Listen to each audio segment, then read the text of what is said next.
scrutinize and look at Schopenhauer in the light of Nietzsche, and conversely, they throw a great deal of light on each other's position.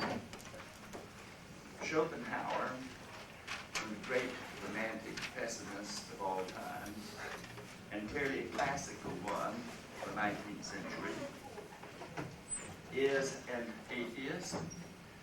His philosophy is voluntaristic.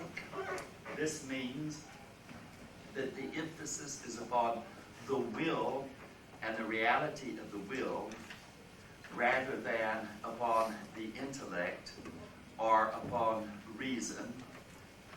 In this respect, reason and the intellect happen to be regarded as tools of life that develops in the course of life. And Schopenhauer, even though this is before Darwin and the whole theory of evolution, that is, the descent of man comes to light and the work of Wallace in 1859, is like many thinkers in the 19th century that thought it was obvious that life had evolved and undergone evolution. There was, after all, the paleontological evidence, the evidence from geology, the geological strata with life at different periods in it that made it quite obvious. The only thing was they were not clear as to what the possible mechanism of evolution could be. That is how it operated, how it worked. But they were pretty clear with respect to that issue that evolution was a fact. In this respect, Schopenhauer anticipates some consequences of this. That is, reason, rationality, other traits that emerge in the course of evolutionary history serve, as a matter of fact, the interest of life. In this respect, the fangs of the tiger, the poison of the serpent, have all developed as advantages to particular living organisms with respect to the general struggle for survival. Almost everyone recognized the fact of the struggle for survival in life. That was factors involved in natural selection. I mean, already Malthusian ideas, which abounded about the necessary results of a limited food supply on a population that is competing for limited food supplies, it was already apparent to many people what this would mean with respect to evolution and the struggle, as a matter of fact, for survival. The expressions struggle for survival was current in 19th century thought long before 1859, and Darwin and Wallace came upon the scene. And you ought to recognize that. It is embodied in Schopenhauer's philosophy. So that there is a very different attitude here towards our intellectual and so-called cognitive faculties. They are not faculties that we are endowed with by nature as creatures of God, angelic in part, for the purposes of rational contemplation of nature. That is a completely wrong orientation. That is, it serves life and it serves action. So that intellect arises in connection with devising action strategies for dealing with the contingencies that we face in the course of life and in the course of a struggle for survival. That is going to reorient you enormously. The question, are we fit by nature with respect to our cognitive capacities, reason and so on, to know objectively and to contemplate nature? The answer to that is no, we are not pure, disinterested, disembodied contemplators. We are active agents in life and in the course of nature and history. In that respect, those faculties have arisen and they have a utilitarian function, namely to help us to get along and meet, as a matter of fact, the problems and exigencies that arise in the course of living. Right there, one is on the road to naturalizing epistemology.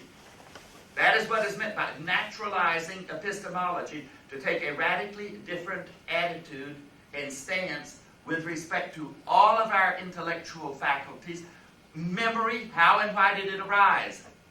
Reason, our ability to calculate, all, as a matter of fact, directed towards facilitating action and accommodating us to an environment that we must act upon. This is the fundamental importance. In this respect, it's a means-end sort of thing. That is, intellect is oriented and can calculate and devise means for certain goals or certain ends that we strive for. But intellect is impotent to decide which goals we are to choose, to select, to pursue. Impotent. In this respect, David Hume reflects the same position as a number of other philosophers. Intellect deals with the means and how to devise strategies for getting your goals. It cannot supply you with the goals. It is, as a matter of fact, your passions, your desires, your drives that can at best supply you with those. And given that you desire or want this, then intellect can devise strategies, methods, or means for satisfying those ends. But with respect to the ends themselves, it is impotent to resolve those issues. And with only slight reservations, Nietzsche too is a voluntarist and follows all along the same path, along the same course here, the same perspective. When it comes, then, note, to fundamental questions of goals, ends, or values, this is not a matter over which reason has authority, legislative authority, to be able to answer that sort of question. This is connected up with what I said before. There are no categorical imperatives of Kant. That's a bit of mythology. The only thing you have are possible hypothetical imperatives. That is, given that you desire or want this or that is your goal, then this, that, or the other might be adequate means or ways for achieving those goals. That is, it functions in precisely that sort of fashion, that way. Now, we have seen the pessimism that underlies this view of Schopenhauer's. The will is in principle insatiable. I mean, it can only be temporarily arrested and satisfied, only to arise again, and generally dialectically on a higher and higher and more refined level. As you have the time and the opportunity to satisfy basic needs, then they are tyrannical in demanding more and more refined sort of gratification. One has this sort of circle here, cycle, of what? Of being in a condition where the desires are not satisfied and we're struggling, striving to gratify them. This is the dynamic that drives us into action, into life, the whole dynamic of the business. The alternative to that is ennui, that is boredom, where time and existence weighs heavily upon us because there's nothing essentially that we desire at that time. Our desires are temporarily quiescent. That is, they are in obeisance here. I mean, for a temporary period of time. Nothing is worse in that respect than ennui.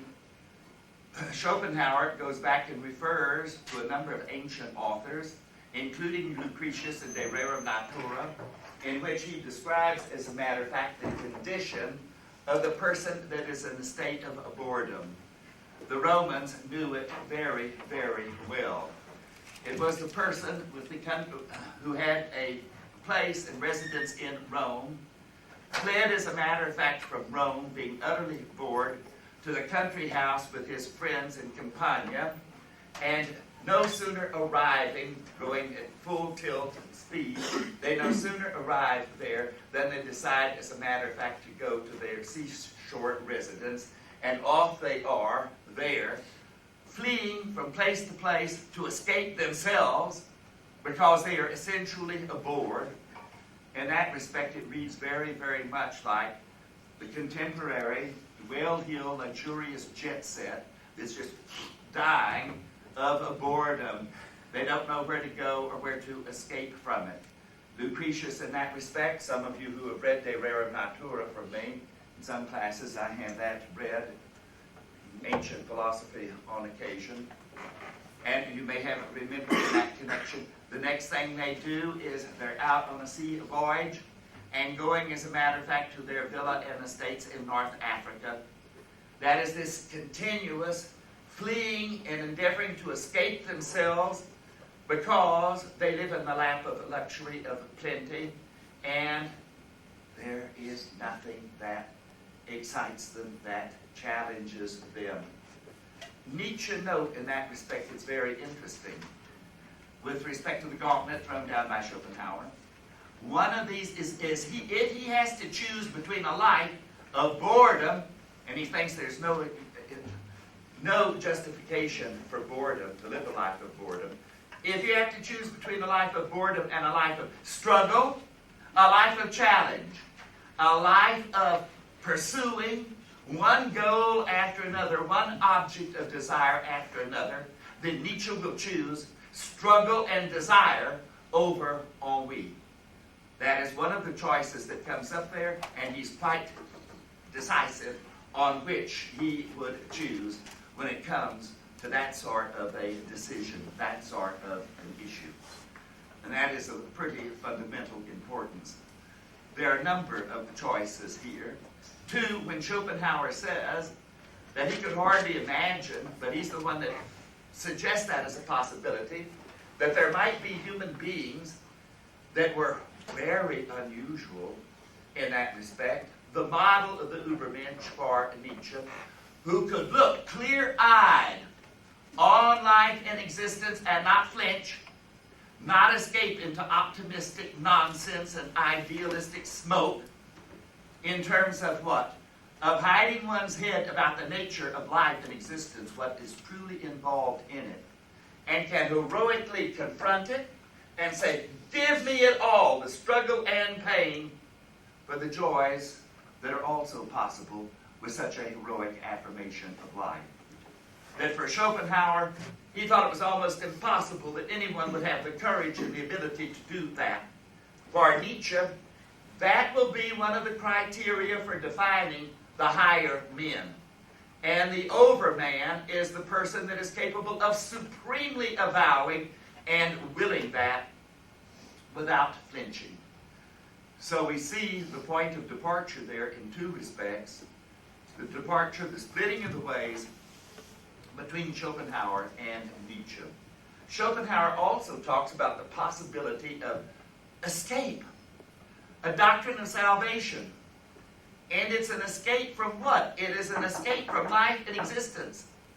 And in that respect, the model of that is Buddhistic.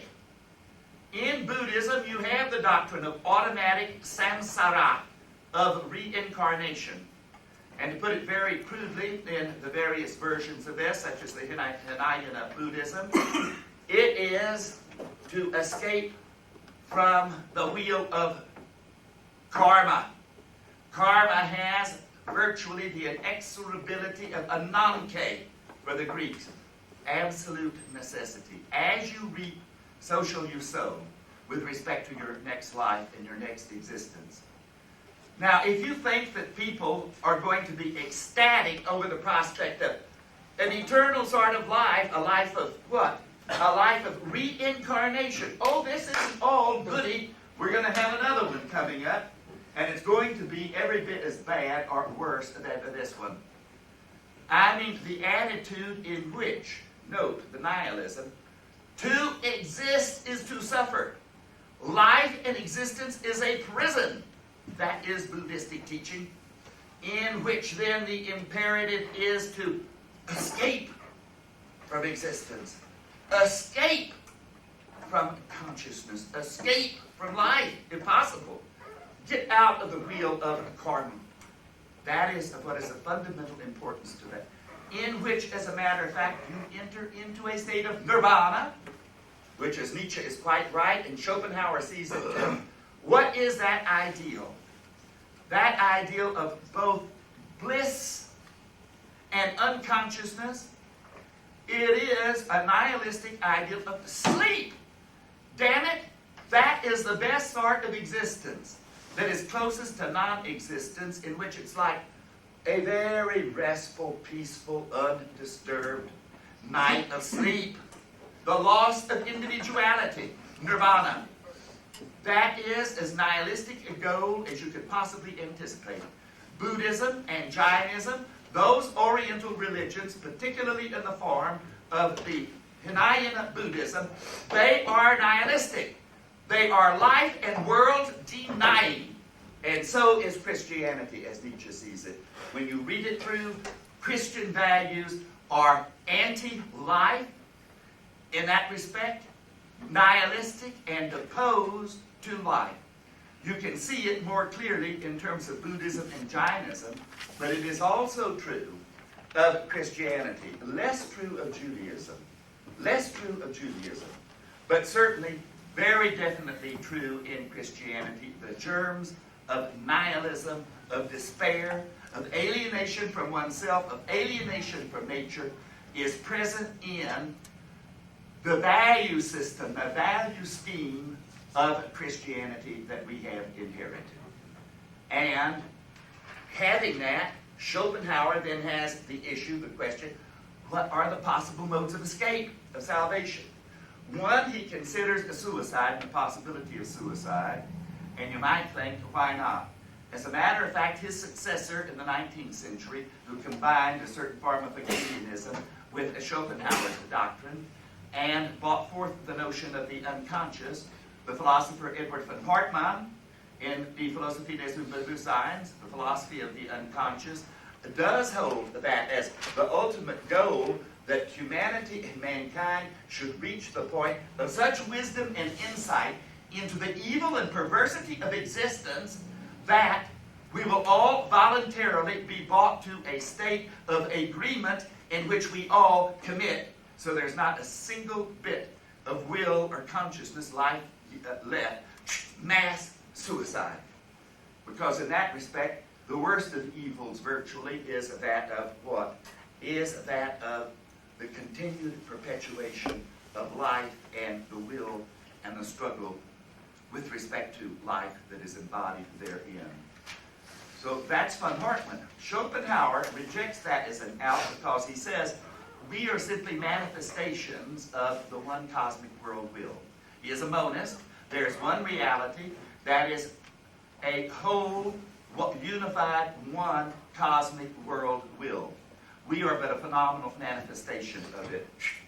And you do not obliterate the world will or oneself, a phenomenal manifestation, simply by getting rid of the self. That is, we only return to the Fons Fundatum, that is, to the Origo Fons Fundatum, the original fount of being, which is this one will that divides itself up into a multiplicity. It's really a mysticism. There is really one will, but it appears divided in a multiplicity of different individuals. The reality that is at the heart of each and every one of us, according to Schopenhauer, is one, the one individual will. And the appearance of multiplicity, of difference, of division in us is appearance, is a type of illusion. That is, the senses present us with a sort of veil of Maya, of illusion, and behind that, one finds that there is one indissoluble, indivisible world will. So the idea that you could annihilate it or extinguish it by what? By suicide, eliminating one phenomenal manifestation of it, he says, is not a proper solution at all. One. Two, he presents this as a sort of argument with respect to the cosmic world will. The blind, that world will is blind, irrational, it is without a foundation. Explanation comes to an end somewhere, and also the search, as a matter of fact, for beginnings, or you do not have the beginnings, or you do not have an explanation if you go on and on. The child who learns to say, why, with respect to every sort of answer you give him, is not a reflection of a little genius, but an absolute asshole. He has you better be careful about encouraging him in that sort of corrupt way of thinking and so on, to encourage him and make him think, oh, you're so smart. Why? There comes a time when you beat his butt when he does that sort of thing and say, you learn to stop somewhere. I mean, the interesting thing is, where do you stop? But you stop somewhere. Explanation is either grounded somewhere. Your spade is what? Your spade is turned. Stop. That is, or you do not have explanation at all. And you have, as a matter of fact, to understand that. So that in a certain way, you can say, at the end, when you come to the end, when you come to the fundamental, there is no principle of sufficient reason, a la Leibniz and a rationalist. That is, what is ultimate and final, the beginning, is itself ungrounded. It has no reason. And it is utterly absurd to continue to search and search and search, when as a matter of fact the search must come to an end somewhere, a terminus. And of course for Schopenhauer, as it is for Nietzsche also, it is the blind, irrational, cosmic world will. That is the ground, finality. And with respect to it, there is no further question of explanation. What grounds it? How is it that one is to go and penetrate to what is deeper or further behind that? So he says in this connection with respect to suicide, the trouble with the suicide is that he doesn't escape from the blind, irrational, cosmic world will. In a way, he's its tragic victim. The suicide would be perfectly willing to live life on his own terms, but life doesn't give it so on its own terms. So finding that it's on terms that he's unwilling to accept, he does himself in, which is an expression of being, the most tragic and on one hand tragic comic victim of the blind, irrational, cosmic world will. So too, he considers the various possibilities here of escape. No, escape! Escape from the world. That is a sign of the nihilism over and over again, of one who is weary of life, who denies it and turns away from it, and would find an escape from it. That is why Schopenhauer's philosophy, among other things, as well as Buddhistic religion, as well as the otherworldliness of Christianity, I mean the desire for paradise, for not merely an immortal life, but an immortal life elsewhere at another place, and in eternity. And a better world is all an expression of world weariness, disillusionment with life and its challenges, this world. World weariness creates over and over again those illusory, fantasized, dream worlds, more perfect than this one, the hereafters, that philosophers and religious people crave and pursue. Over and over again, one sees that. How might you escape this life here and its misery? One of them is the aesthetic answer, then the second possibility, through art. Nietzsche toys with that and keeps that in his philosophy. But very early, under the influence of Schopenhauer, in The Birth of Tragedy, out of the spirit of music, he is impressed with the notion of art as providing a salvation, a way of escape from the brutal realities of life and existence. He's very taken with that. He modifies it and he keeps a version of it throughout his life, but it begins to play less and less of a role in his thinking. He never completely jettisons it and gives it up, but it does not play the role that it plays very early in The Birth of Tragedy, out of the spirit of music.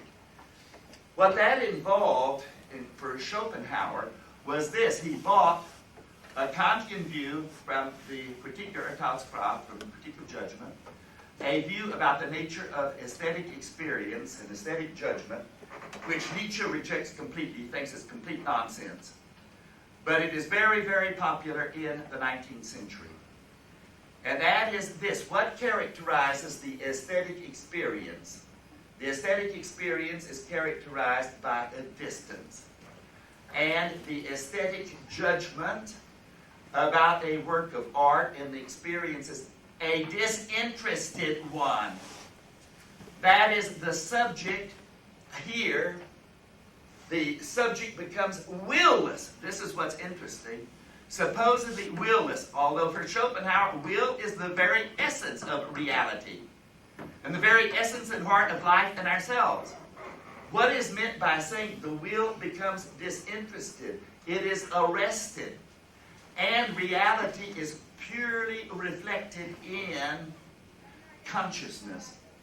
A pure reflection of reality in consciousness in which it's undisturbed by will, passion, and emotion.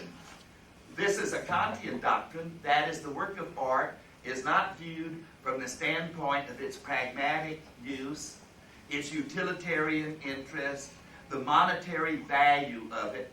All of that is quite right. And in that respect, Nietzsche would agree with that. What he disagrees with it is you are naive about the possible sources of human interest. And you are totally naive if you think there can be such an experience in which you contemplate something from a standpoint of no interest whatsoever. That is pure fiction, is Nietzsche's response. That is, that one is unable to even be aware of the sort of exalted sense of enhanced life or power, a certain sexual satisfaction in which the aim is inhibited, but that you can still derive from the contemplation of a beautiful human body, and so on. That is, Nietzsche is much more naturalistic, much more realistic here, in saying that is nonsense, the notion of a purely disinterested contemplation that characterizes the aesthetic. It's not the usual interest that is involved in contemplation, but this is not to say there is no interest, that the work of art does not connect up with our nature, with our desires, with our interest, with our will at all. That he rejects as nonsense. That view is very interesting, though, because supposedly on Schopenhauer's view, it distances you from the aesthetic object that you contemplate, and in distancing you from it, it enables you to derive a certain objective knowledge, detached knowledge, that you would not have otherwise. So, what is the highest form of art form for Schopenhauer? I mean, he vacillates on this a bit. One of them, of course, in which it's the metaphysics of the world, finds expression in what? In music. That is the very highest, because there in music you have a concrete embodiment of what? The world as will. The metaphysics of the will. You find it in concrete embodiment in music. And the notion is this. With respect to music, what happens is that you throw out a chord, measure, melody that is unresolved, in which it is possible to resolve it in certain ways. It builds up expectations and anticipations in us, a certain tension and expectation that needs to be resolved, and the musician then playing on that teases us, resolves it, but sometimes resolves it in novel and unexpected ways. That is, music, like life, feeds upon itself. It is a temporal phenomenon, earlier and later, in which the earlier that is initiated arouses a hunger, a desire, a passion, which then, as the musician works on it and develops it, plays it out, satisfies in various possible ways and in novel ways, and even teases us along. It feeds upon itself, that spirit. That is the will, and that is also life that is exploited and feeds upon itself. Life is the phenomenon that cuts into life. And music is, in this respect, that art which cuts into itself and nourishes itself upon itself. That was the Schopenhauerian. You can see in this respect by very, very early, with respect to the 1860s and the early 1870s, who is it that falls madly in love with the Schopenhauerian philosophy? For a time, Friedrich Nietzsche, and also what musician? Wagner. Surely Wagner. I mean, that is their philosophical mouthpiece for exactly what they want to do with respect to the arts and with respect to music. That is to get music wedded to, in that sense, the next highest form of the arts, which is what? Drama. And not merely drama, heroic drama, and tragedy. Tragic drama. Tragic drama and music. Because there then life can be contemplated as it is, objectively, without us being overwhelmed with terror. So we have presented before us the spectacle, the drama, the tragedy, and we see, as a matter of fact, what can happen to a powerful and a virtuous man as a result of a conspiracy of fate and chance and his own defective flaws, his tragic flaws of character. And how the good in that respect suffer and fall into disrepute and have, as a matter of fact, a tragic denouement to what might otherwise have been a grand and glorious life. That see that mirrored, and at a distance we can see the vanity of existence, the pointlessness, the purposelessness of it, the stupidity of it, without being overwhelmed. That is why it must be in the aesthetic, disinterested medium that allows us to be detached and distanced, because otherwise it would utterly overwhelm us.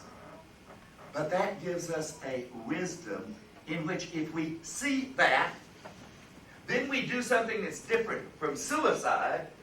But how different is it? It enables the will in witnessing what life is for us to become disabused of our own illusions that keep us in existence. That if only I can achieve this or have that, realize this value or that value, I'm going to be fulfilled, realize myself, and happy in some sort of a state of what? Perpetual gratification or satisfaction. I am able to see through that and say, what vanity. What use in the end is my wealth? Of what use in the end is all my knowledge, the cleverness that I have struggled to attain? What use and advantage is it? For in the end, it all goes to eternal knowledge and nothingness. I mean, precisely that perspective. Then Schopenhauer says it is possible for our will to deny itself. That is this insatiable will to turn about and turn on itself with such objective knowledge that it's achieved, that it can arrest itself, and we become willless. And we die of a certain inanition. We don't want anything. We do not desire. We become, in that respect, selfless. And becoming selfless, note what a peculiar metaphysics this is that fits beautifully the whole Christian set of values and attitude towards life as well as the Buddhistic ones too, and the eventual sort of goal. That is denying life, world, history. Oh, it's so disgusting. Look at the misery and poverty of people in the world, of starvation, of struggle in the rat race for what? The wheel suddenly then turns upon itself, and rather than committing a suicide, it simply involuntarily withers, turns away from life, withers and perishes. Does anyone know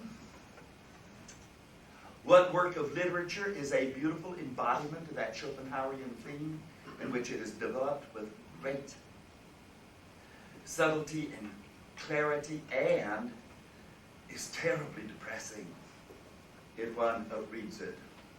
Anyone have any idea? All right, it's Thomas Mann. What work would that be of Thomas Mann? Anyone? Buddenbrooks. Yes, of course it is. And if you read that, little Tonia, young Tonia, a decadent family that he grows up in 19th century Germany, early, of wealth, but a declining life, and there's something wrong with him, this little boy, sickly, and no enthusiasm with respect to life. He reflects upon thinking about it that is disgusting and revolting. He feels pity for all that lives. That life must live on life by devouring life. Where the big fish eat the smaller fish, and the smaller, and on down, as a matter of fact, the line. Where life seems to be assertive, exploitative, and at the expense of other life. And he says, and where, in that respect, the sensitive thing is so shy, sensitive, he has to be protected from the world. He is turned off by what he sees out there, the ruthlessness, the selfishness, the competitiveness with respect to games and what it is to get along in the world out there. And he has no stomach for it. And the doctor says, I don't know. He's dying. He is dying. There seems to be nothing that can be. He is turning away from life. Decadence. I mean, what about this? And you watch as the whole novel develops irresistibly, and those who love him desperately wishing to intervene, and he makes it clear, oh no, I would perish from this hell. From hell. This is hell. And I would perish from it. It is an extraordinary work. It is extremely moving. It is a beautiful example of not merely pessimism, but the most profound and deepest and sensitive of nihilism. That, if you like, is a certain scale of values in terms of which life is weighed and measured, and a verdict is passed upon it, in which life is condemned as evil, not worthy of living, something to be hated and to be shunned, indeed to escape from. Now, what about Nietzsche's talk? About what is happening in terms of the West and increasingly nihilistic attitudes that go along with the secularization of the West, the death of God, the older visions, which, as a matter of fact, are no longer plausible, that are just outrageously and obviously infantile and mythological in character. What then is the consequence as this is driven home to people, and they wonder, as a matter of fact, about what the alternatives are? A third possibility of escape for Schopenhauer is in note of escape, offered primarily in various forms, and this one epitomizes it, a Christian value here, in which, as Nietzsche says, Christianity and many religions, in the end, make almost of a holy virtue what? Altruism, self-sacrifice, giving to others, self-denial. That is almost the essence of sin, is a will that is invested in the self, concerned with the self, that is selfish. That exaggerated emphasis in Christianity and in many other religions too with respect to almsgiving. As a matter of fact, the very symbol of Christianity, that is the man God crucified on the cross, the sacrificial scapegoat, the one who gave his life for your sins and for mine. That is virtue, the giving virtue. Altruism, that is, as a matter of fact, made absolutely holy, the last and final value. Nietzsche says in that respect, looking at this, you can see why if history and nature and the world is judged in terms of that as the highest value, then you're going to see that life and nature does not exhibit that and that sort of concern. And you are then, as a matter of fact, going to what? Going to turn on nature, become alienated from it, and condemn it as vicious and as evil, which is exactly the sort of phenomenon that takes place.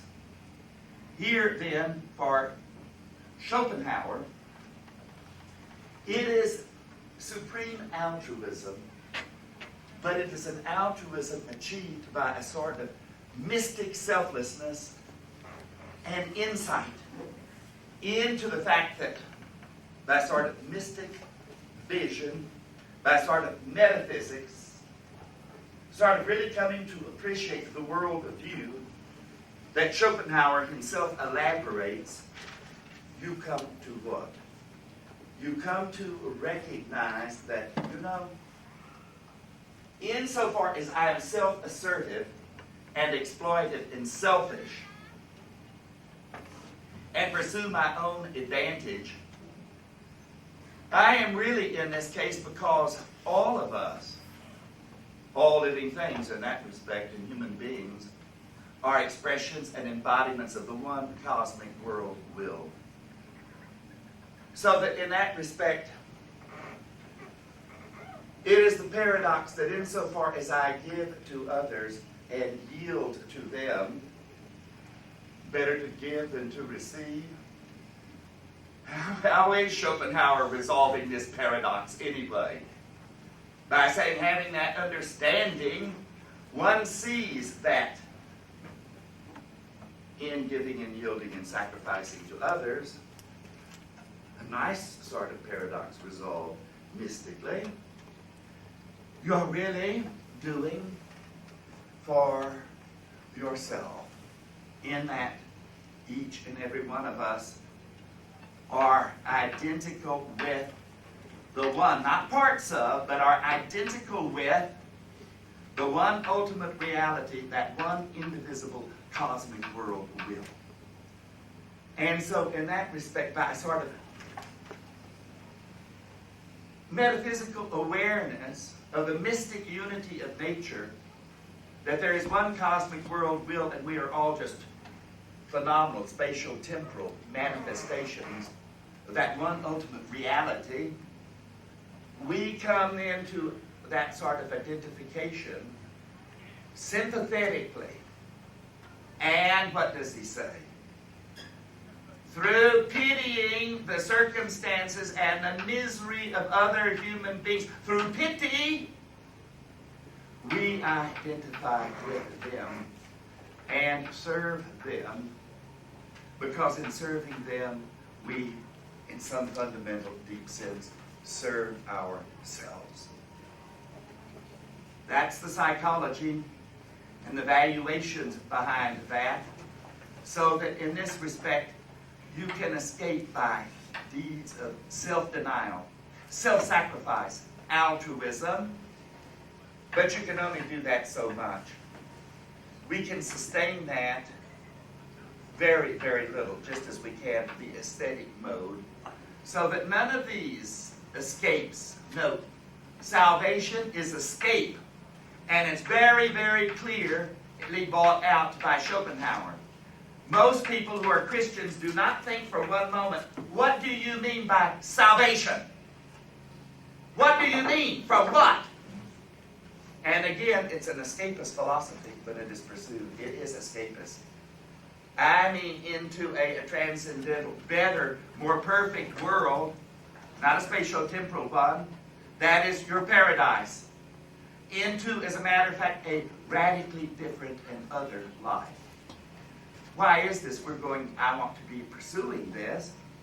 Why is it that when a comparison is always made between this world and some other, this world is the apparent world. This world is the world that gets denigrated. This is the worthless world. It is the other world, the invisible world, the world that you can only achieve by thought, by penetrating the veil of Maya, the hidden world. The other is always the better one. And how do people know that a priori? Except that it is nothing but a wish and a deep wish, and it's always the expression of a wish of the weary, the sick, those who have had it and are sick and tired of challenge, and dream of a better world. So they are the curious ones that want, as a matter of fact, to pull back the veil of Maya, to take a peek, a sort of a peep show, at what they know is going to be something utterly glorious and magnificent, without it ever crossing their little minds, that once you rend the veil of Maya, and you see the true reality, you are apt to have the extraordinarius pudendum flopped right in your face. What I mean by that is something that's the cosmic prick. That's what you want to know. Pudendum there, flopped right in your face. But in that respect, what is it that makes you think that when you pull back that veil of Maya, what you're going to see is something so utterly horrible and shocking and terrifying that you won't flee back to this world in relief, utter relief. Why is it that psychologically it doesn't work that way? It tells you something about the psychological motivation of those mystics that always hanker for a different world that is better, that is more perfect, transcendent, that lies on the other side of the curtain. And the question always to raise is, what makes you think that it's better, the grass is greener on the other side, that it's better on the other side of the curtain than it is on this side? And that tells you something interesting about the psychology of mystics, of sick religious types, hankering, because they're too sick to deal with the realities of life in this world, so that they hanker their sick little souls. And why not? I mean, let them have their illusions, those that can't live without it. This ties up with an idea that you get in Schopenhauer and developed by Nietzsche too, the vital lie. And why not? I mean, with respect to some people out there, the little weaklings that need their little blankets, and so, let them have it. Why should we be interested in depriving them? They don't have the strength to face up to reality and to life. Let them have their illusions and crutches. And Nietzsche is not interested in denying them this at all. Nietzsche is not interested in it. And why should you worry about it? Do not think for one moment that there is more than 5% of the world's population out there that is interested in the truth and living with it on its own terms. History, experience, anything, even being right here on this campus, ought to teach you that that is not true. That the majority of people, by no means, are interested in the truth. They do no thinking. They do no critical exploring of any sort whatsoever. They do exactly what I hear walking down the campus here, and one girl speaking to another, well, you know, I've been looking around. I should have known shopping. What she was shopping for is some religion. And when she says, well, you know, I rather like this one because they don't mind you smoking and drinking and so forth and so on, whereas the others do, and blah, blah, blah. And it's obvious that what is she doing? She's on, she doesn't give a damn about truth. That couldn't enter her little pygmy head, the notion of what truth is. What does enter her head or her bosom or whatever organ of her body it is a matter, as a matter of fact, of just sheer spirit and passion here as to what satisfies her. And she knows that. And she said, well, she might say this. In that respect, you hear people talk this way. Well, I don't know what the truth is or anything like that. Or they talk about art this way. But I know what I like. Yeah. Well, we can anticipate probably what that is. No doubt that's true. But that's as far as you go. That is as far as you go or you're capable of. Namely, what you like. And we see that's what she's doing. And the vast majority of people out there, what is it that they do? They're out shopping and say, God, you know, this is really good. As a matter of fact, in this religion, they really sort of wink at having a lover on the side outside of the marital relation. That's an extra little perk that you get in this religion. I suppose when it was early Mormonism, it's you have not only one, but you have the whole bunch. You see, and it's perfectly all right and justified. In that respect, one sees perfectly well what most and the vast majority of people are out there interested in. And there's no point in talking to them about truth or don't you care about the truth or anything of that sort. And really they are so weak that anything frightening and distressing totally demobilizes them. They do not have the strength to face up to anything like a reality. If you try and portray it for them, they look at anyone who does this as being cynical. And they don't know the difference between cynicism and realism, do they? Anything that's threatening to them, the least bit distressing, that goes against their sort of superficial, naive, thoughtless optimism and idealism is immediately branded by them as a cynicism. They have the slightest idea of what it is to open up your goddamn eyes and look at life without looking through your optimistic, rosy-colored religious spectacles in terms of which you interpret the obvious pain, suffering, and misery that dominates and is the characteristic, as a matter of fact, of life.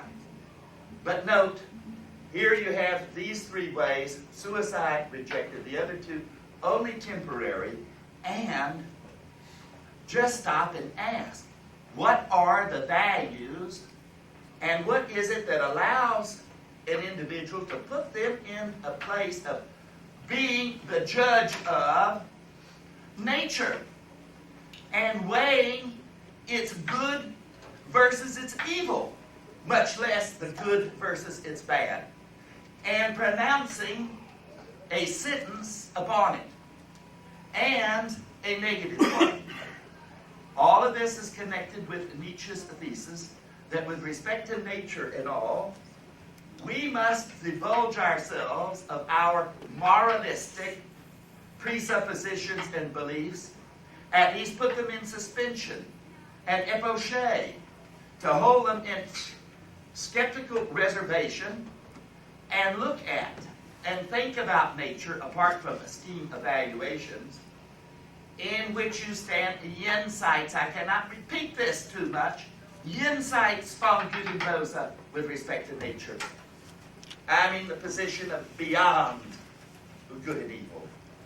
I mean in which nature does not lend itself to being weighed and evaluated in the terms, because all moralities and valuations of a moralistic sort are valuations with respect to human beings and with respect to human conduct and human actions, and the events that take place in nature cannot be construed of or thought of as human actions or divine actions or actions behind which there is intent at all. In that respect, nature does not act cruelly any more than she acts kindly. I mean, the language that is appropriate there is the language of indifference. I mean, a language of blindness. This is just what is handed out without design and without intention in the course, as a matter of fact, of living. And living, as a matter of fact, in nature and through history. In that respect, we have to go back and look at the origins, because he's obviously influenced and impressed by the literature of India. In that respect, it is not the Vedas that is a very life-affirming early religion there. It is the religion that crystallizes out of the Vedanta, in which you see some suggestions of it with respect to the Upanishads, and also with respect to the Aranyakas. But the Aranyakas and the Upanishads are not that profoundly pessimistic. You get into the profound pessimism with the literature and the religion of Jainism, and also with Hinayana of Buddhism. That is, you look for the scriptures there of such profound pessimism in the Diamond Sutra of the Buddha. Okay, let's take a break for a few minutes.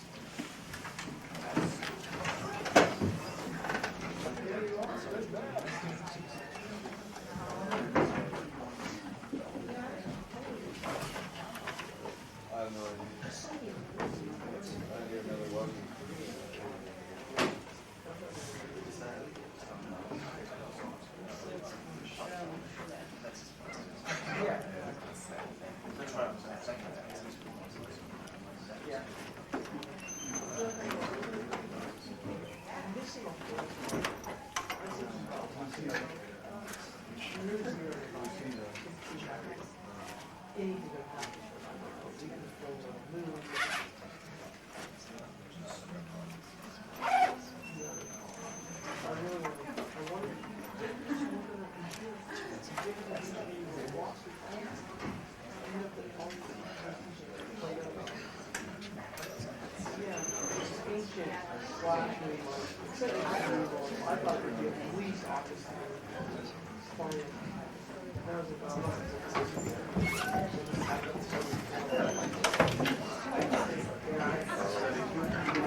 of a point that is crucial and fundamental. Nietzsche, and over and over again, is describing societies, human societies, history, human relations, and describing and giving an account of life. What it is like is one thing, and appraising it is something else. And it is very common for people to confuse. They can't keep things separate. Whether he is citing something with approval, commendation, appraising it positively, or if he's saying, look, that's just the way it is. I mean, these are certain sorts of things that we've got to accept. Now, what we make out of it or how we appraise it, that's going to be something else. And he thinks that descriptively, from a descriptive standpoint, what he is saying about life, many people are going to find very unpleasant. So does he. But he doesn't deny it for one moment. I mean, he does not deny the Schopenhauerian characterization of life and existence. There's no denial with respect to that. That he approves of it, that's something very, very different. He does not want us to confuse, and over again, how we think things ought to be from how they are. And that's just a fundamental sort of task that we have to engage in. That is, existence and life is not always or generally what we'd like it to be, what we would want it to be, or what we are inclined to say in terms of certain ideals, what it ought to be. But there are a lot of considerations that are connected with this. One, any reasonable ideal or standard is that also realistically and reasonably can be realized. As Kant says, ought implies can, or to say that one ought to do so and so is to say that one can do it. So your ideals and your obligations, if you have any, have to take into account the facts of nature and what the possibilities are, cannot, as a matter of fact, do what some philosophers persistently do in making that dichotomy between, and a strong dichotomy, between the way things are and the way things ought to be. And so there's no relation or connection whatsoever. So they come out with a perfectly fantastical conception of morality, of obligations and duties, which have nothing whatsoever to do with the world in which we live, with the realities of things. Nietzsche will have nothing whatsoever to do with that sort of moralistic fantasizing. In this respect, he wants in the end to press and to come to some realistic sort of answers, if it is possible, about how things ought to be. But this is within a naturalistic framework for him. And apart from a naturalistic framework, the possibility of having any morality whatsoever is, he thinks, a perfectly illusory one. In a certain way, what he wants to do is to scrap morality, all morality and moral values, and say, look, the ones you can justify, that are worth justifying, you can justify on non-moral grounds. You can justify on grounds of, that is, they contribute to general social welfare, if you want to put it that way. They contribute and are indispensable in that respect. They are contributory towards health. That is, they are life-preserving, or they are life-enhancing. And if you can't justify them that way, then for the most part, they are superstitious relics and hangovers that are not capable of any sort of justification. The only justification you could give is because in Scripture so-and-so, God commanded it and said so-and-so. But he's dead. And you do not justify those old moral values by appealing to the dead tyrant's commandment. No. You have to ground it and find some other justification for any of those values if they do get retained. Also, now, there are some things to be said about Schopenhauer versus Nietzsche's view here. Schopenhauer virtually identifies will with desire, appetites, our cravings. And Nietzsche says that that is a fundamental mistake. That those people, in talking that way, that just succumb to stimulations, whether they are outside stimuli or inside stimuli, so that they have an appetite, a craving, a desire for something, and simply act upon it, that notion that you have in Schopenhauer, that is not the notion of will at all. Will is the ability to inhibit, to restrain, to postpone a response to a stimulus, not to blindly act upon it. And in that respect, the conception of will in Schopenhauer and Nietzsche is very, very different, and there are some obvious and some not so obvious, some very subtle differences in their conception of will. One generally speaks of willpower, where that one can resist a temptation, that one can want and desire very strongly to do so and so, but one doesn't do it, one postpones it or defers it, so that one achieves a greater sort of a satisfaction, or a greater desire is fulfilled at a deferred or postponed date, and one does not sacrifice a greater satisfaction for what? A lesser present sort of satisfaction. But not everybody can do that. The idea alone, contemplating it, does not enable many people, as a matter of fact, to act on behalf of their long-range self-interest as opposed to their short-range. They can't do it. That is, they have no ability to restrain themselves. And for Nietzsche, that raises interesting psychological questions about what it means to be able to postpone a response to a stimulus, to defer it, and to consider between alternative impulses and desires, and to select or choose between those. This is what is involved in will, and it is a very, very complex phenomenon. It is not a simple thing that just by a constipated sort of introspection ascertain what it is that you are willing or not willing, or if you are willing or not willing, whether the act is voluntary or involuntary or something else. In that respect, it requires some very, very subtle analysis to see what is going on when you are speaking of will. One thing that he rejects out and out, as I mentioned before, it is not simply will to live. To self-preservation. That happens only in the case of the most dangerous situation to an individual or a species that you can speak. In dire emergency, that you might talk about that as a response and a strategy. Aside from that, it's not will to live, but for Nietzsche, the will is connected with the will to power. And in that respect, to more power.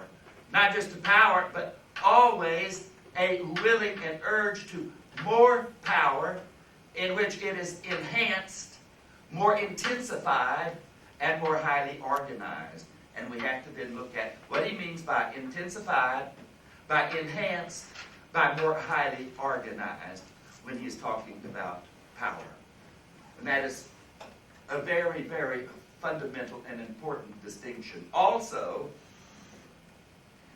there is very little room, if any, in Schopenhauer, in ordinary life, for creativity and for the notion of creation. That is why it is so depressing, much of his characterization, because it's cyclical. That is, there are the various appetites that are satisfied, then they are quiescent, and we are bored. Then the appetites reassert themselves. There are new appetites, and so forth and so on. But what you do not get with respect to the phenomenon of life, which you do get in Nietzsche, is both growth, of a living organism and death. And what you mean in talking about development. And development can involve both growth and decay. Life and death, intimately connected, two parts of one and the same process. He emphasizes that, and it is enormously important. But also, with respect to will to power, we spend, some people do, a great deal of energy in developing themselves, self-realization, molding themselves, and that means that there's a lot of other things besides merely gratifying these desires and appetites. It means struggling to achieve mastery over one's self, developing one's talents and one's abilities. That it is a long-range activity that requires discipline, and a good deal of discipline. In this respect, that whole dimension of self-realization and the discipline that is involved in it is missing from Schopenhauer's account. That's why life really seems so very, very meager there in the sort of characterization that Schopenhauer gives. One, Schopenhauer has a jaundiced eye for life in existence. He sees very much, which no one can doubt, the wide variety of human misery and suffering, human pettiness and vanity and selfishness. But he does not see the other aspects of these things at all. It's almost impossible for him. That's why it's almost a holy act. He thinks that genuine altruism or giving is so rare as to be almost a miracle. That's why it's almost a holy thing if an individual succeeds in accomplishing this. Nietzsche doesn't have that view. There's plenty of selfishness out there. He thinks there ought to be more of it rather than less. As a matter of fact, in that respect, he is able to discern and see a lot more altruism and self-sacrifice, too much, in a way in which Schopenhauer was completely blind to that. That is, he had an eye for suffering, but does he have an eye for human joys? For how much courage human beings are capable of? In the midst of sorrow, misery, and death, that they can celebrate life? That they have their life-affirming life celebrations, their holidays, their parties, dancing and singing and feasting, which is an affirmation of life in the midst of considerable suffering and misery.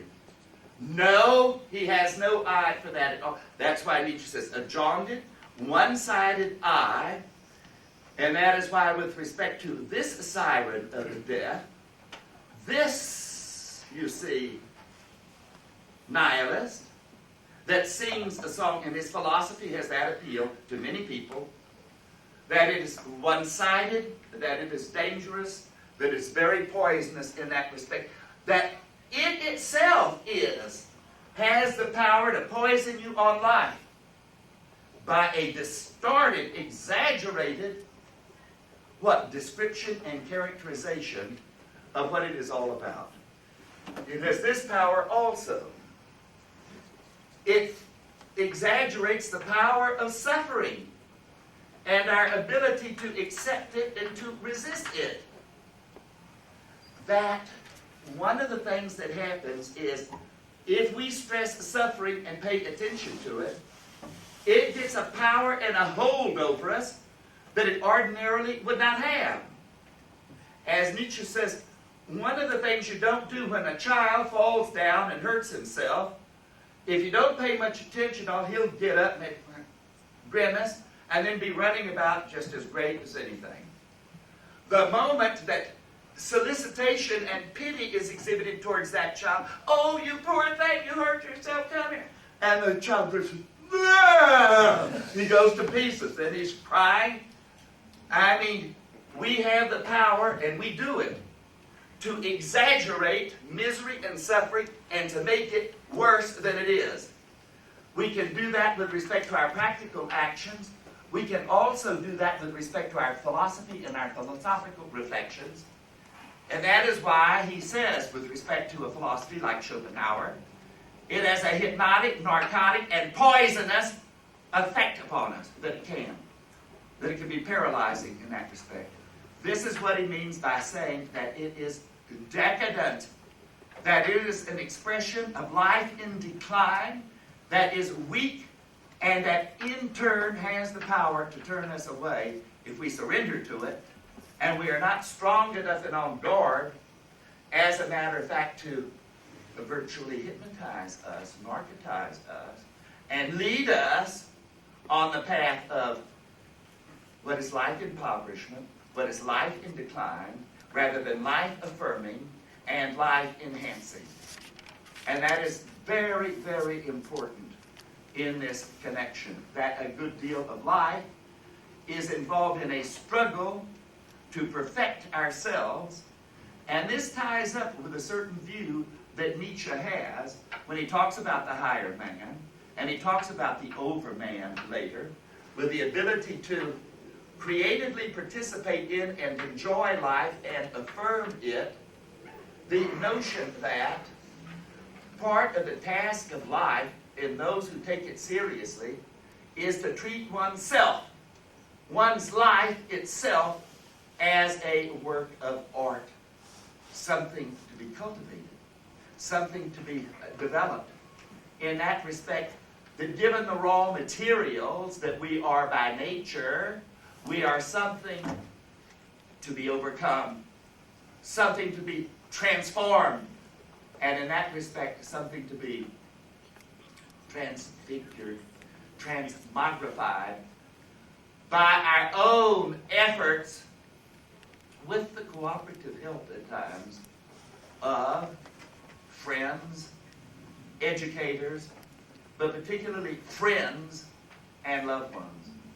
That sort of Greek ideal of the assistance, the perfecting, the developing ourselves. We should be artists with respect to our own life and what we do with respect to our life.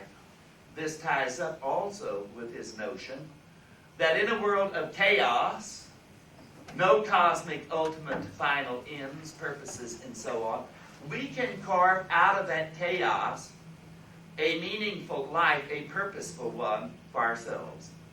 How many people do this? I mean, in terms of which your home, this is sort of idea that influenced Heidegger, for example, in his later writings, not the earlier ones. What do you make out of your own life? With your friends, your loved ones, the domestic place where you live? Does it have your impressive individuality on it and a way of life that is shown in the way you furnish your place, the sort of things that you have in it, the provisions made for privacy, the selection of your friends, the people that enter into your life and the people that you don't? In this place, it was obvious to me when I came here 28 years ago that it would be a very, very interesting challenge. And in a Mormon wilderness and barbarian savagery, I would have to carve out a sort of decent, private, domestic life of my own and keep rabble out of it. I'm speaking very, very realistically here. And keep certain rabble out of it. That is a question of those that share the sort of values, ideals, the lifestyle that I do. We immoralists, in part. I mean, those of my friends who were not in the least bit intimidated by the fact, we immoralists, we drinkers, we smokers, we who don't follow the prevalent sexual mores and values of the existent society, whether it's a question of extramarital sex or whatever that it might be. Many, many things that come into play here in terms of an environment, a home, a lifestyle, attitudes and interests that are shared, including differences among ourselves, that make it possible to have a community of musicians, intellectuals in part, adventurers in part, but in that respect, not herd. No, what defines us is anti-herd. I mean, not the herd, nor the rabble. And the very interesting question, can you do it? I mean, it is certainly a challenge in that respect. That is connected also with doing something by way of trying to improve, if not perfect, improve, and to live a better, a higher form of life in community with other people. The very thing that would be utterly ridiculed must be by those who, with presumption, say, but we're all equal. I mean, that utter relativism. I mean, the pig life and so on, given that certain human beings live it, and they certainly do, they're capable of it, is just as good as any other sort. Incidentally, those people can't even entertain the idea of improvement, self-improvement. Because what do they mean self-improvement? If any life and way of life is equal, then any life that they may lead is such that it cannot be an improvement over any other mode of life that they lead. Now, if you want something that's a reductio ad absurdum of the notion of equality of life, egalitarianism, just stop and reflect upon that. Then nobody ever has any ground or reason to suppose that they could improve their modus vivendi, their mode and way of life. Absurd. If you take that view rather seriously, then as a matter of fact, you look upon questions of values and the questions about your own life and your own lifestyle in a very, very different way. And it's very interesting. That ties up, too, with the notion of, from the standpoint of conventional morality, any Nietzschean who takes it seriously is going to be immoral in the sense that they are not heard if they have the slightest ambition to be something other than the mediocrity of herd mediocrity. In that respect, this is just what offends some people when they hear this. I know this. I always suspect, well, there's always one or two students that would surprise me if he could measure up to mediocrity, which means that's the highest goal that he could possibly have, mediocrity and herd. So that when he hears anything like this, it wounds his sensibilities and offends his ears, doesn't it? You bet. It's going to offend his ears and his sensibilities. Very, very, it ought to. And in that respect, however, this is why I'm saying we've got to be frank and honest. When we're in here and talking about these things, it's not for the ears of the rabble, the riffraff. And that's what there is, rabble and riffraff. If you don't think so, then I don't think you're a person that belongs in here. Really, you should go back to that hankering, what you really want, I suppose, and that is to be rubbing up against the herd and to be just a part of the herd. That's what you want. You want the good shepherd, don't you? Jesus. And you want to be like a goddamn little sheep following him around, or better yet, a cow. The cow herd. The New Testament uses the sheep, and the imagery there is very, very interesting in terms of the type of ideals that are being appealed to with respect to that whole ideal of salvation and way of life. All right. So you can see there are lots of deficiencies in Schopenhauer. And as we go back, I will keep retracing and pointing out, here is another difference and a subtle difference with respect to the concept of will that you get in Nietzsche as opposed to Schopenhauer. The characterizations of this are very, very coarse and blunt in most of the literature and commentaries. Nietzsche is subtle, above all things. And in that respect, there's no simple-minded formula that characterizes his view and the difference between his view and that of Schopenhauer. Now, in this connection, there are some things that we have to clear up. Nietzsche is a metaphysician of becoming, not of being, and we've got to get clear about the difference between a metaphysics of being as opposed to a metaphysics of becoming. Nietzsche was virtually the first, outside of Heraclitus, but the first systematically to give an exposition of a metaphysics of becoming and how utterly different it is from all of the traditional metaphysics of the past of the metaphysics of being. That distinction is important because it is connected up philosophically and traditionally with a distinction between reality, or the real world. I want you people to think about this very carefully. Reality and appearance are the real world and the apparent world, the seeming world. And not to identify ever this world to the real world.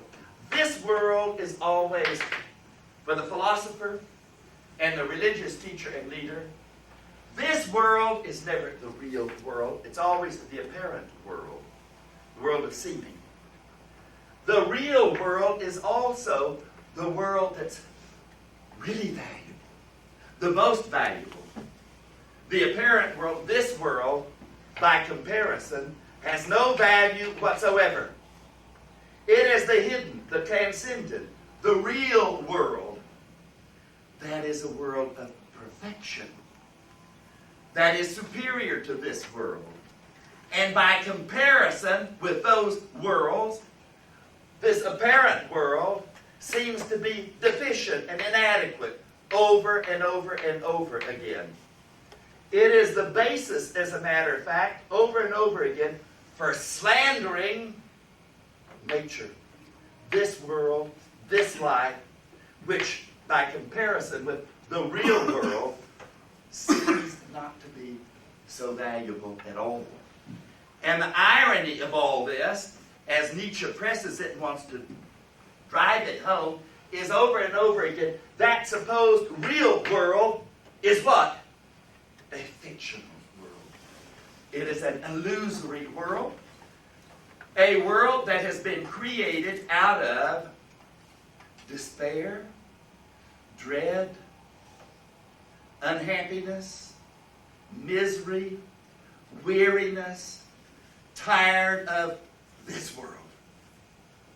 The metaphysician's world, the transcendent world, and a beautiful example of the world of being, the true world, the real world, the paradigm of it, that you can go back to over and over again and see it with respect to other philosophies, metaphysics, and so on. The paradigm of it is what? Platonism. And it is his anti-Platonism in which he says, look, Christianity is Platonism for the stupid rabble. I mean, Christianity, Platonism for the stupid rabble. Platonism is what? I mean, that is a philosophy for the sophistical, sometimes the sophisticated, and the clever, who also are yearning for an escape from this world. One of the things then that's very important is to not merely to point that out, but point out the incredible logic and stupidity and blunders and confusions that lead to Platonism, because it is a mythology in large measure. It is a superstition. And what I mean by that is it resists rational deconstruction. It is so powerful because it plays such an important role in the emotional lives of people that you cannot deconstruct it, to use that term, by any rational argument almost. The enormous resistance towards it. But you can see how it arises, where it reposes on a host of confusions, and people are going to resist seeing that. They're blinded to the criticisms that are directed because it plays such an intimate and important role in their emotional life and in the way in which they handle this life. It is their only solace and compensation very often for a life that they find terrifying and not very rewarding. It's the paltry bone that's held out as a prospect to those who might just endure and hang on, and the prospect of entering that other life is a reward for having just stuck it out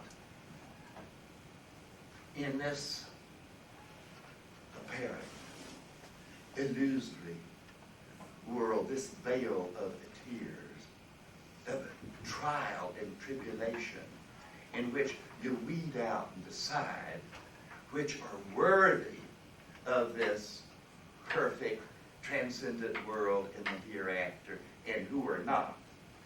And of course, it's always the cowardly, the sick, the weak, and the disgusting that turn out on those terms to be worthy of what?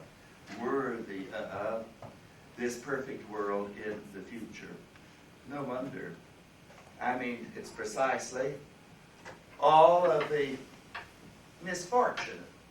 That is, it is the play to the misfortunate.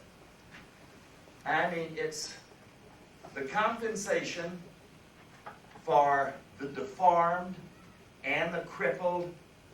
Who does Jesus appeal to in large measure? Not to the healthy and the strong in that society for the most part, but I mean all of the weak and the sick come crawling to him for some sort of what? Some sort of consolation, some sort of promise of either temporary miracle working, or you poor sons of bitches, you're going to get yours in the future. I mean, precisely that sort of what? That sort of satisfaction. It always interests me. I mean the language that I mean when I use it. I see the distress in the eyes of some of you people, and I'm not going to apologize for having instilled the poison of Christianity into your souls and all, so that you were rendered incapable of any sober and detached and frightening thoughts about what life is all about. I mean, with respect to some of you, you were rendered incapable of doing philosophy because you cannot, for 5 minutes, even contemplate as a hypothesis the sort of worldview that you get in Schopenhauer and Nietzsche without you almost collapsing. Your knees get so weak underneath you when you contemplate this sort of thing, that what? You're incapable of any sort of rational, sober thinking about these matters at all. At any rate, we want to consider that antithesis and distinction, and then go back once again to his philosophy of nature and look at what he means by these three different interconnected concepts that nobody has gotten clearly right, not even Shack. I think I do have it right, and that I can spell it out in detail. And that is the connection between force and energy and power. And another term used in that connection, and it's analogous to their use in some respects in 19th century physics, the concept of work.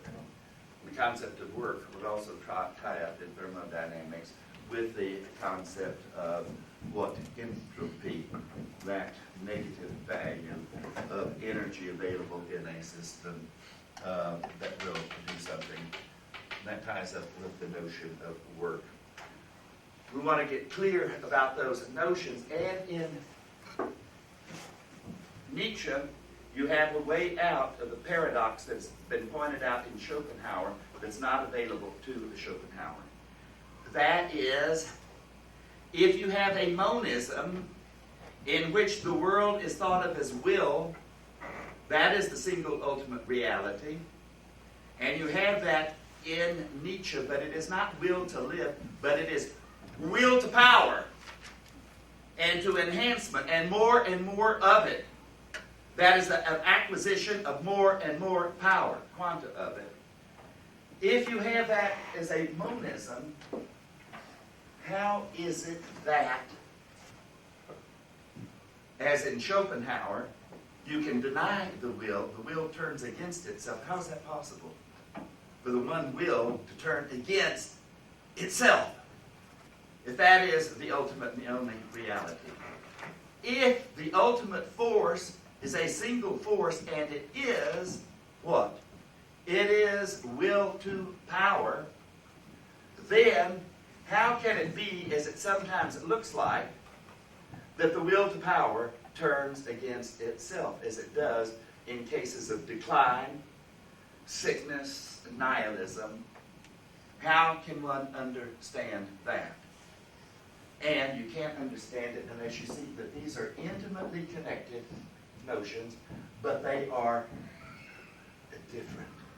And that you can have something like a force that manifests itself in different forms of it. And in that respect, the different forms of one and the same thing can become, not only reinforce each other, but can become antagonistic and opposed to each other.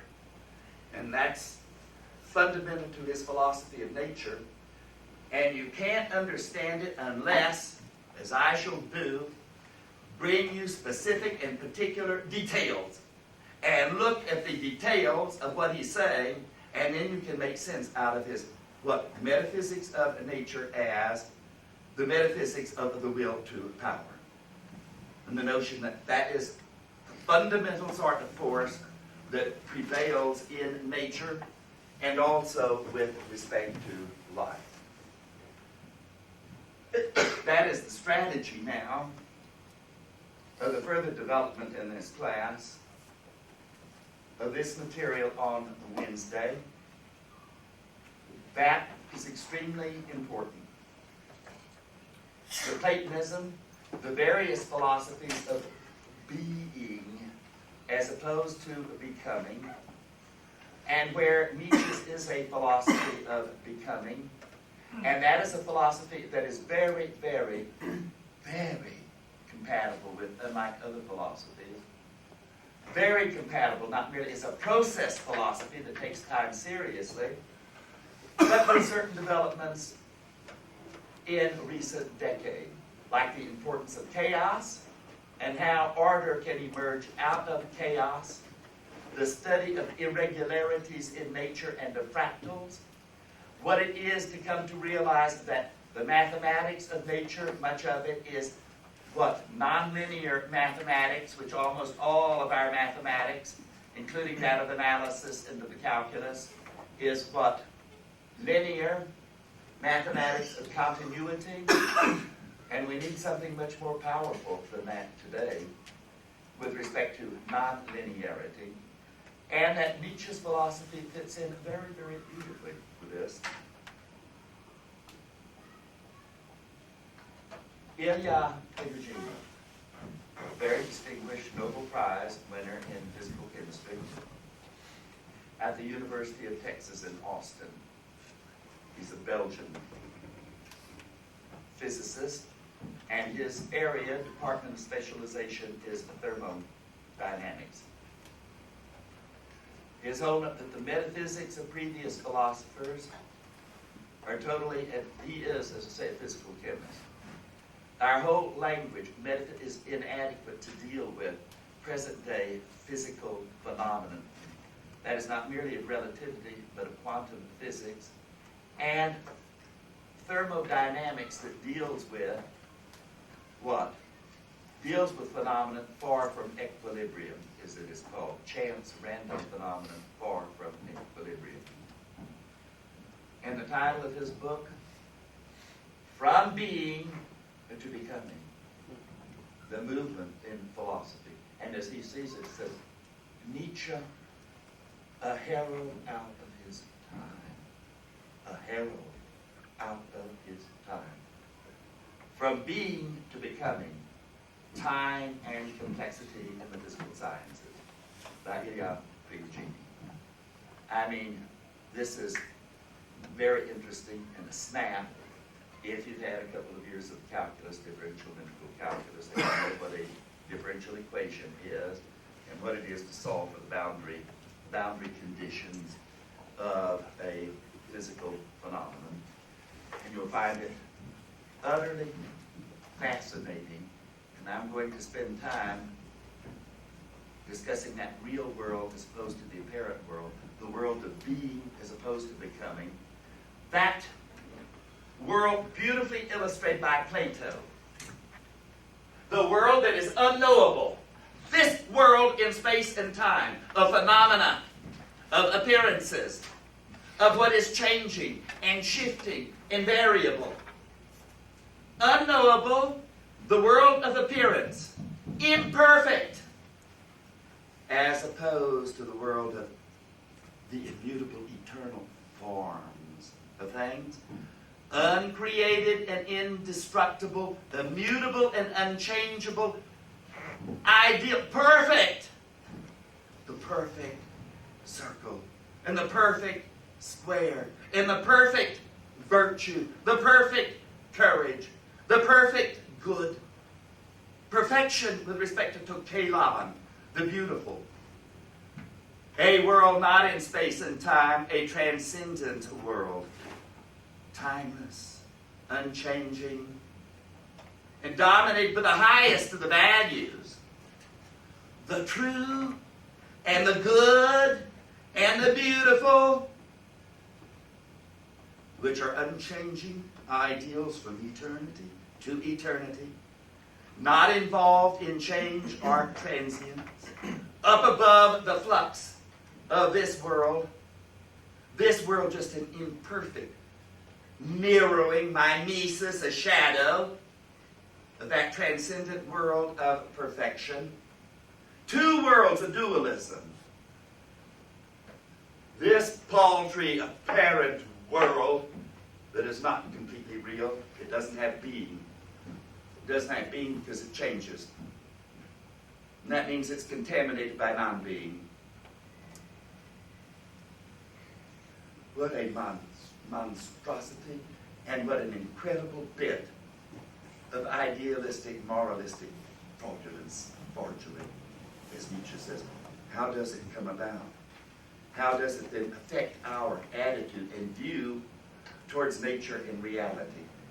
This paradigm of a philosophy, Whitehead, we may regard philosophy, the history of philosophy, as a footnote to Plato. Right. What a goddamn intellectual crime. I mean, a crime in history, with respect to the history of a disaster of first magnitude. A first magnitude disaster. That's why we should spend some time seeing really how this bit of forgery comes into existence by a number of bits of logical legerdemain. You know, sleight of hand. The logician, what? Hand being quicker than his head, or your head, in terms of this construction. So that's going to be very important. We'll be dealing with that, certainly the next two times, because it's absolutely crucial to understanding Nietzsche's philosophy and what he's doing. After that, we have 4 more sessions, and I want to stress the transvaluation of values and go back once again to his critique of all moral value systems heretofore and what it is that he would put in their place as a standard that is naturalistic, healthier, and so on, life-enhancing, but which no doubt many people are not able, as a matter of fact, to live up to. This is not a philosophy of consolation for weak-kneed sisters and so on. I mean, you want that? Well, you go to those people that peddle it. I mean, you go to your churches, to your very often departments of humanities that are in such discredit today and so on, because what do they shell out to their young students and all?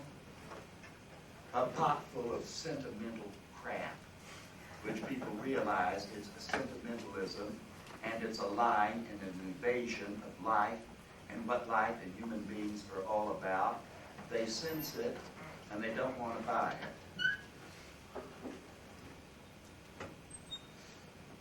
Right? No, some of you are babes in the woods. You just eat that crap up. Okay.